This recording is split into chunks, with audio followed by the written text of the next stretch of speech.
أعوذ بالله من الشيطان الرجيم بسم الله الرحمن الرحيم বৃহত্তর শহীদ থেকে সংঘ কর্তৃক আয়োজিত দলসমূহ সাইড ক্রিকেট টুর্নামেন্টের পুরস্কার বিতরণ অনুষ্ঠানের সভাপতি উপস্থিত আছেন বিশেষ অতিথি হিসেবে রূপসা উপজেলা জামাত ইসলামীর সংগ্রামী আমির জনাব মাওলানা লাবিবুল ইসলাম, রূপসা উপজেলার সাবেক সহকারী প্রাথমিক শিক্ষা অফিসার বাবু মহোদয়, উপস্থিত আছেন উপজেলা জামাতের সম্মানিত সেক্রেটারি জনাব ডাক্তার হাবিবুল্লাহ ইমন, ইউনিয়ন আমির অধ্যাপক আসাদুজ্জামান সহ নেতৃবৃন্দ, শুভমন্ডলী, আমার খেলোয়াড় বন্ধুগণ, আজকের যুব সমাজ, ছোট ছোট ভাইয়েরা, আমরা সবগুলোর আগে আমরা অত্যন্ত গুরুত্বপূর্ণ ক্রিকেট টুর্নামেন্টের সমাপনী পর্যায়ে তথা পুরস্কার বিতরণ অনুষ্ঠানে আমরা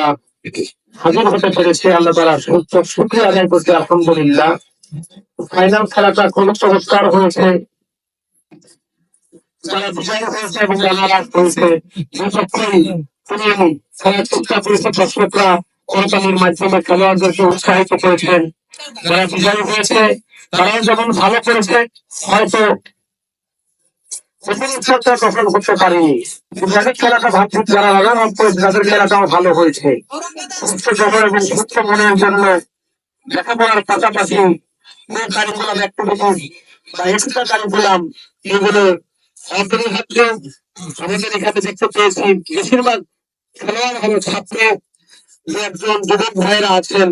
বর্তমান বাংলাদেশের রাষ্ট্রের স্লোগান হলো তারুণ্যের উৎসব, অর্থাৎ তরুণরাই বিভিন্ন উৎসবের মাধ্যমে নিজেদের দেহ মনকে ভুক্ত করে একটি সোনার বৈষম্য মুক্ত বাংলাদেশ গঠন করবে, এটাই হলো বর্তমান বাংলাদেশের রাষ্ট্রীয় স্লোগান।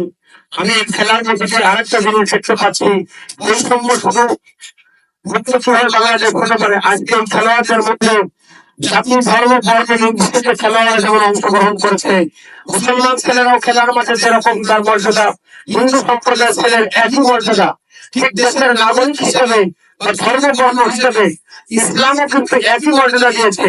যার যার ধর্ম সে পালন করবে, সামাজিক এবং রাষ্ট্রীয় যত সুযোগ সুবিধা আছে সকলে সমানভাবে ভোগ করবে। রাসূল সাল্লাল্লাহু আলাইহি ওয়াসাল্লাম যে মদিনায় ইসলামের রাষ্ট্র কায়েম করেছিলেন, ওই রাষ্ট্রে জনসংখ্যা ছিল 5,000, তার মধ্যে মুসলমানের সংখ্যা ছিল মাত্র 500, অথচ 5,500 নন মুসলিম দেশে বসবাস করতো, কোন সমস্যা তাদের হয়নি। ইসলামের স্লোগান হলো ধর্ম যার যার, রাষ্ট্রসভা ধর্ম যার যার, রাষ্ট্রসভা। আমার আপনার উৎসব যার যার ধর্ম হবে, উৎসবটাও তার হবে, কারণ এক ধরনের উৎসবের এক এক ধরনের ধর্ম আচার কালচার রয়েছে। এজন্য আমি মনে করি বৈষম্য মুক্ত একটি পরিবেশ সৃষ্টির জায়গা হলো খেলার মাঠ। ঠিক যেরকম সমাজের স্কুলে যখন যাবে কেউ হিন্দুর ছেলে কেউ মুসলমানের ছেলে এই ভেদাভেদ থাকবে না, চাকরির সময় যাবে বেকার ভিত্তিতে যার চাকরি হবে সেই অগ্রাধিকার পাবে। এখানেও কোনো জাতি ধর্ম বর্ণ নির্বিশেষে কাউকে ভেদাভেদ করা যাবে না। সকলের মানুষ হিসেবে, দেশের নাগরিক হিসেবে সবাইকে সমান মর্যাদা দিতে হবে।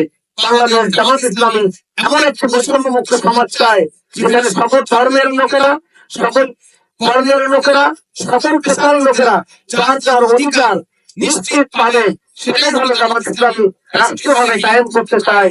সামাজিক ভাবে আমরা খেলার মাধ্যমে আজকে জামাত ইসলামী ইউনিয়নের উদ্যোগে আজকে খেলাটা আয়োজন হলো, সফল হলো।